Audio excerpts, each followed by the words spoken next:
പാട്ട് പാടും നീ? പാട്ട് പാടാൻ അറിയാം. അതിനെന്ത് ചിരിക്കണത്? ഞാൻ കോമ്പറ്റീഷനൊക്കെ ഫസ്റ്റ് വാങ്ങിച്ചിട്ടുണ്ട്. ഞാൻ ചോദിച്ചാ? ഇല്ല. ഏത് പാട്ടാ പാടാ? മലയാളം വേണോ, ഹിന്ദി വേണോ, തമിഴ് വേണോ? ഇതെന്ത് കാസ്റ്റ്? മലയാളം മതി. പാടാം. താഴെ വേണോ, മോളി വേണോ? പിച്ചേ. മൊത്തത്തിൽ വേണ്ടി വരും എന്നല്ല പറഞ്ഞു.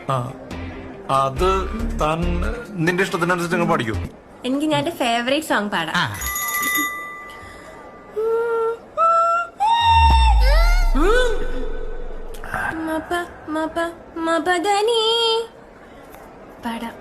പാടാവേ.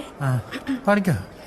രാത്രി ശുഭരാത്രി, ഇനി എന്നും ശിവരാത്രി, ജന്മം പുനർജന്മം, ഇവളെന്നും കാമാക്ഷി.